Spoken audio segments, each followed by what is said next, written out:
नमस्कार, मैं हूं भारती लोधी और आप देख रहे हैं स्काई इंडिया न्यूज। आइए बढ़ते हैं खबरों की ओर।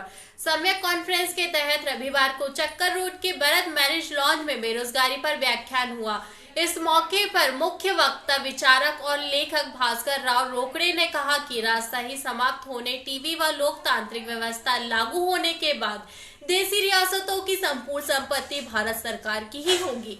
यदि उस समय एकीकरण के प्रयास में कुछ गलत निर्णय हो भी गए होंगे तो अब उनमें सुधार किया जा सकता है। रोकड़े ने कहा कि पूर्व राजा महाराजा के वंशज शिक्षित युवाओं को आगे बढ़ना ही नहीं देना चाहते। पूर्व राजा व महाराजा के वंशज लोकतांत्रिक सरकार में हस्तक्षेप बनाए रखते हैं और वे शिक्षित युवाओं की प्रगति में बाधक बने हुए हैं।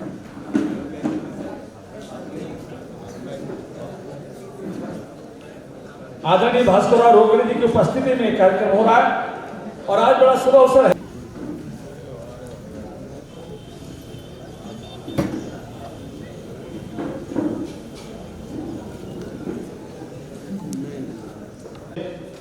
सावरमेड़ा से दिलीप सेवरे जी, मंगू सोनी जी, उपनेता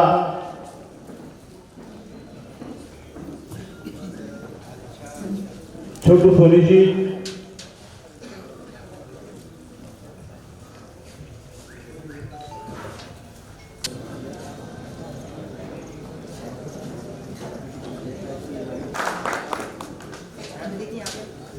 और इस कार्यक्रम के हमारा युवा छात्र नेता कोई है यहाँ पर के साथी?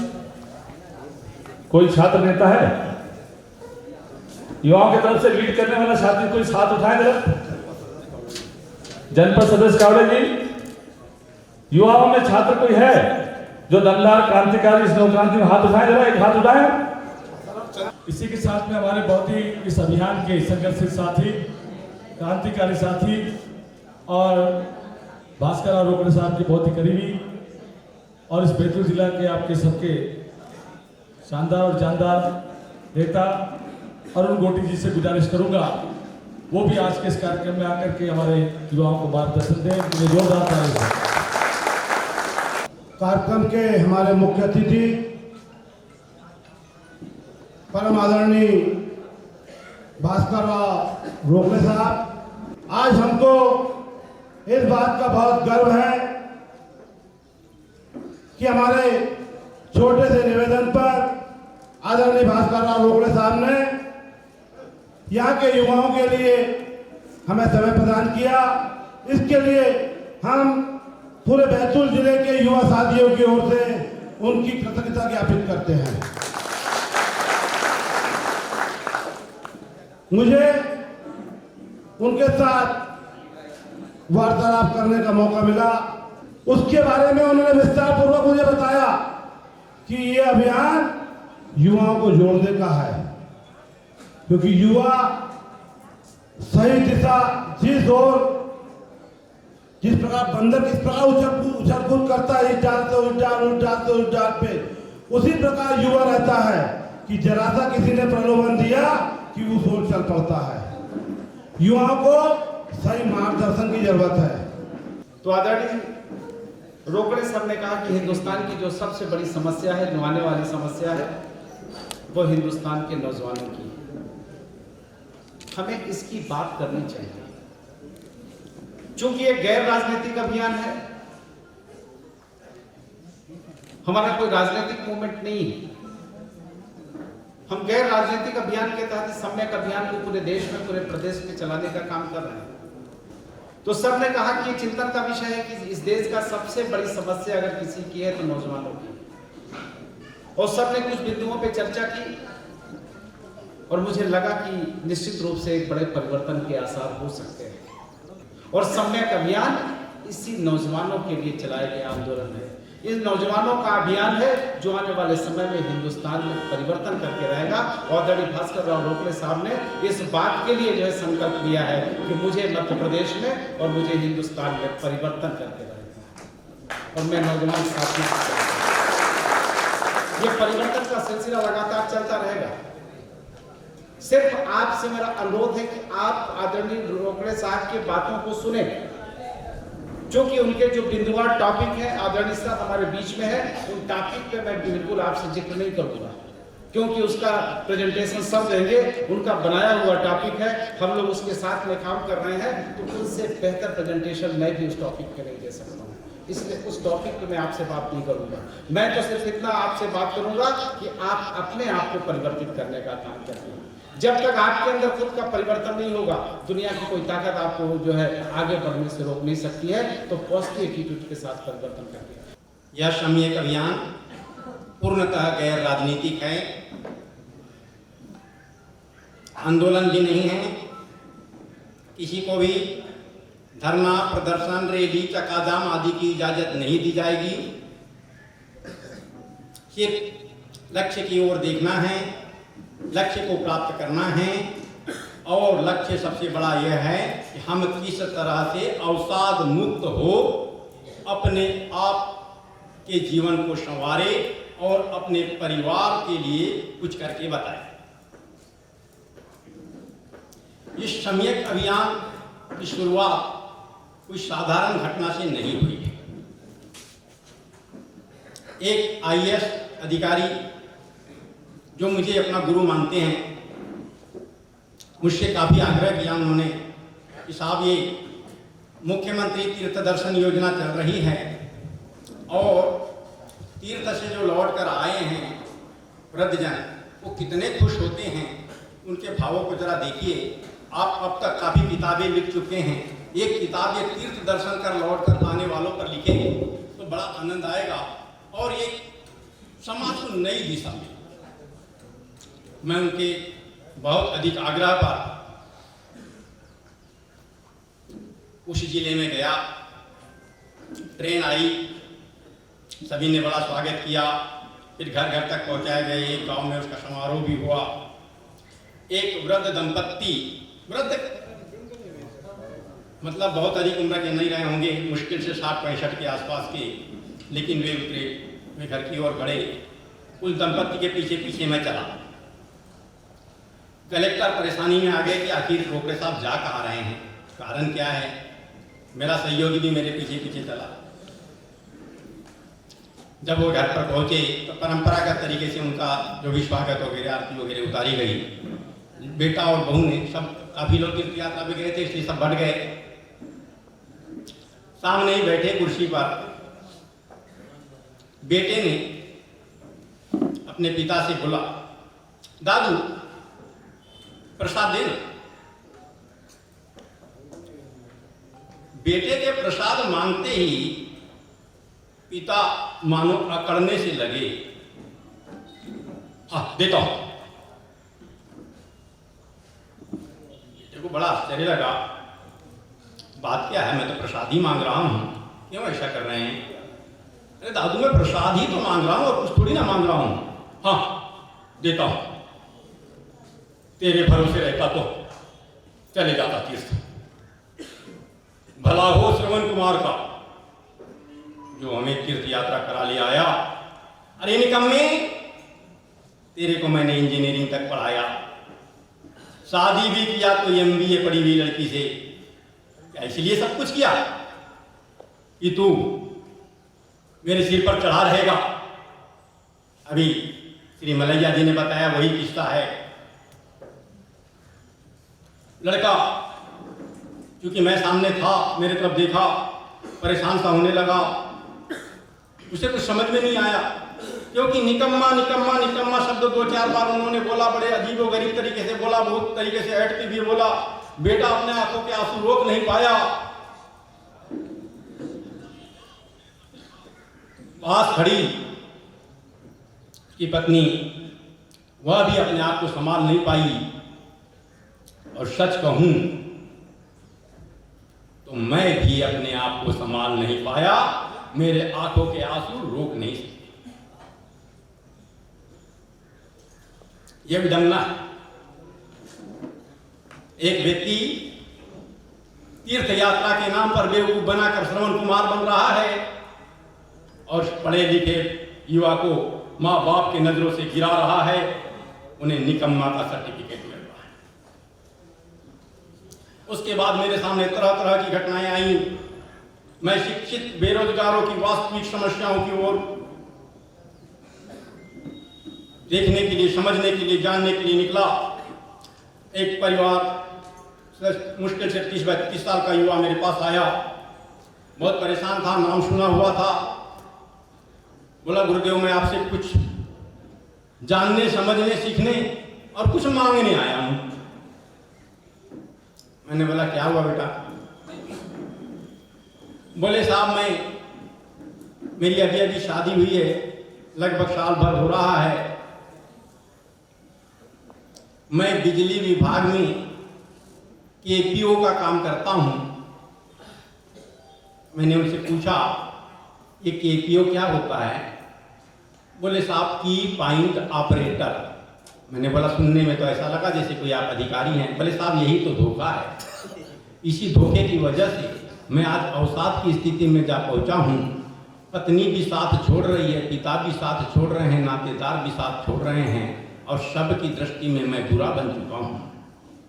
तो मैंने बोला भाई आपको वेतन कितना मिलता है? उन्होंने बताया मुझे 8,000 रुपये महीना मिल रहे हैं। मतलब विद्युत मंडल में 8,000 कैसे? बोले साहब मैं आउटसोर्सिंग का एम्प्लॉय। केपीओ गए घर, पिता शादी कराने चले गए, लड़की देखे अच्छे परिवार की, बताए बेटा क्या करता है? बोले केपीओ है। लड़की के पिता ने सोचा लड़का ऑफिसर है विद्युत मंडल में, मेरी लड़की भी एमबीए, अच्छा रहेगा। इंजीनियरिंग तक पढ़ा हुआ था, मैकेनिकल इंजीनियरिंग से फर्स्ट डिवीजन। वो तैयार हो, वेतन तक नहीं पूछा उन्होंने। अरे केपीओ है तो अच्छा ही वेतन होगा। पिता से किसी ने पूछा, पिता ने बोला पता नहीं 40-50 हज़ार रुपये मिलता होगा लगता है। अब उस दिन से झूठ बोलने का सिलसिला शुरू हुआ। उस लड़के से भी झूठ बुलाया गया, शादी हुई, एक अच्छी सी कार भी मिल गई। अब 8,000 रुपये महीने में वो लड़का कितने रुपए महीने के किराए के कमरे में रहे, इस तरीके से घर चलाए। और पिता बोल रहे हैं अब ये हराम को पढ़ाया लिखाया, शादी ब्याह किया, जोरू का गुलाम बन गया, 2-4 हज़ार रुपये भी महीने के नहीं देता। कितनी विडंबना है उस बच्चे की। आखिर करे तो क्या करे? अब ज़्यादा बोलो तो मलैया जी जैसे बहुत कम लोग होते हैं इस परेशानी को समझे।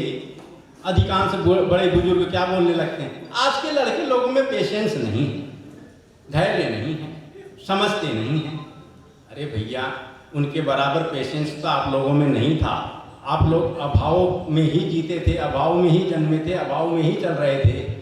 लेकिन अब तो सब कुछ रहते हुए हम लोग भुक्तभोगी हैं, उन सारी चीज़ों तक पहुंच नहीं पा रहे हैं। योग्यता उसके अनुकूल है जरूर, लेकिन उस योग्यता को प्राप्त नहीं कर पा रहे हैं। आखिर कहीं ना कहीं तो कमी है। अब मैं इसके आगे की बात पे आना चाहता हूँ। बेरोजगार साथियों, युवा साथियों, बेरोजगार शब्द तो बहुत अच्छा नहीं लगता। बेरोजगार बोलने में भी मेरे को बड़ा कष्ट होता है, क्योंकि मैं एक लेखक हूँ। हमेशा मेरे भाव सामने आ जाते हैं। कई बार कई ऐसी किताबें हुई है जिसको लिखते लिखते मैं आंखों से आंसू निकालते निकालते नहा चुका हूँ। ये युवाओं की समस्याओं के बारे में सोचते सोचते कई बार मुझे परेशानी हुई है। तो युवा साथियों, डॉक्टर ही डॉक्टर हैं यहाँ। डॉक्टर राजेंद्र देशमुख जी बहुत सीनियर, डॉक्टर सुरेश उइके जी, डॉक्टर काकोड़िया जी। अब एक डॉक्टर के सामने अगर आप जाएं और डॉक्टर से कहे कि मैं बीमार हो गया, बोले क्या हुआ? अरे साहब नीचे से ऊपर तक तो बीमार हूँ, क्या बताऊँ? अरे आखिर हुआ क्या? बहुत कमजोरी लग रही है और बहुत परेशानी में हूँ। अब डॉक्टर ये पसोपेश में पड़ गया कि इलाज कहाँ से शुरू करूँ।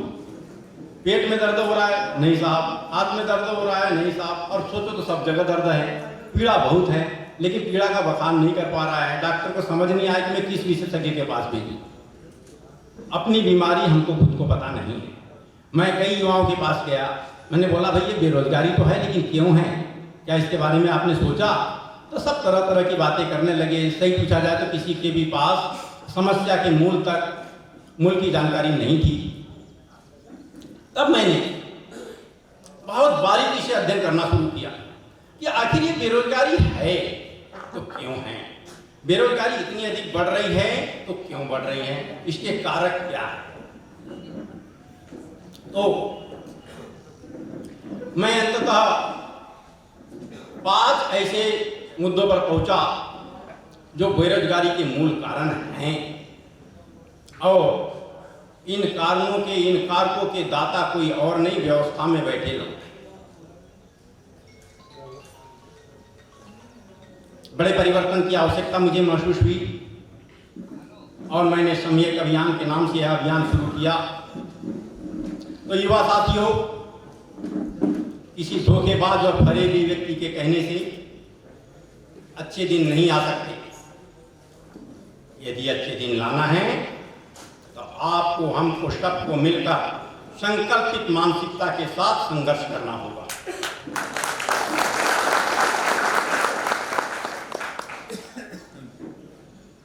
बड़ा भारी भटकाव है। मामा नाम की एक मुख्यमंत्री ने किसानों के पुत्र को संबोधित किया, तो उनसे कहा, मेरे भांजा भांजियों, आप लोग केवल किसानी के भरोसे न रहे, अच्छी तैयारी करें, अच्छी नौकरी में जाए, सरकारी नौकरी भी मिलेगी, प्राइवेट में भी अच्छे अवसर हैं, मेहनत अच्छी करे, पढ़ाई अच्छी करे। एक दिन, उसके 1 सप्ताह बाद सम्माननीय आप लोगों के मामा जी, रिश्ते में हमारे साले जी, अपनी भाषा बदल बैठे और हमारे सम्माननीय साले साहब ने क्या कहा अपने भांजों से कि अब यहाँ दूसरे टाइप के पढ़े लिखे थे, कॉलेज के प्रतिनिधि थे, कॉलेज में अच्छे पढ़ने वाले युवा थे। उन्होंने कहा, भांजे भांजियों, केवल नौकरी की ओर देखने की जरूरत नहीं है। हमारे जमाने में खेती होती थी, अब और आधुनिक खेती के साधन आ चुके हैं। खेती की ओर जाओ, अच्छी खेती करो, इससे अच्छी आय होगी। अरे भैया, कल आपने किसानों के बच्चों को बोला नौकरी की ओर जाओ, आज कॉलेज के विद्यार्थियों से बोल रहे हो खेती की ओर जाओ। हद हो गई आपकी। फिर एक दाढ़ी वाले बाबा जी आ गए और वो दाढ़ी वाले बाबा जी ने बोला, क्या नौकरी क्या नौकरी क्या नौकरी लगा रखे हो। अरे चाय बेचने वाला और मूंगोली बेचने वाला जो पैसा कमा सकता है, वो नौकरी वाला नहीं कमा सकता। लो भैया, कुछ सम्मानीय युवा साथी हमारे ओमकारेश्वर में एक चाय की दुकान है। उस चाय की दुकान का नाम है डिप्लोमा इंजीनियर्स चाय स्टॉल। ले भैया, आप ओमकारेश्वर कभी जाए तो दिख जाएगा, टी स्टॉल है, डिप्लोमा इंजीनियर्स टी स्टॉल। और एक दिन वहां पर आप लोगों के कथित मामा जी पहुंच गए और बहुत सारे युवाओं के साथ फोटो खिंचाए और बोले, ये होता है जज्बा। वाह, क्या स्थिति है। हम क्या बताना चाहते हैं युवाओं को, यह अत्यंत सोचनीय विषय है। अक्ल बताने वाले बहुत मिल जाएंगे, ऐसा नहीं ऐसा करना चाहिए, ऐसा नहीं ऐसा करना चाहिए। अरे भैया, भूखे पेट को सिखाने वालों, भूख इंसान को गद्दार बना देती है। कवि नीरज जी ने जो कहा, उन बातों की प्रासंगिकता को समझिए। बेरोजगारी के हालात में व्यक्ति अपनी मानसिक संतुलन को खो बैठता है, तब आपकी बातें सुनने की जरूरत फुर्सत कहाँ। उनकी परिस्थितियों को समझने वाले कहाँ हैं। कहा गया है, लोकोक्ति है, जाके फाटे न कभी बिवाई, वो क्या जाने तीर पर आई। दूर से देखने पर तो लगता है अरे ये बिवाई क्या को तड़प क्यों रहा है, कुछ लगा ले।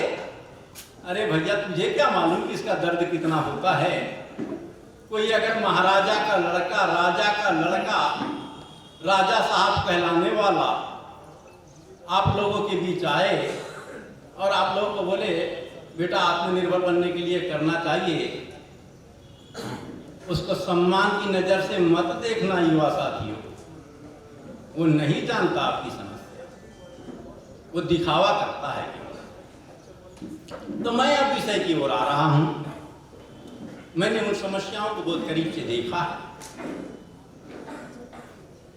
आखिर बेरोजगारी है क्यों, आखिर बेरोजगारी इतनी बढ़ क्यों गई, ये सोचने का विषय।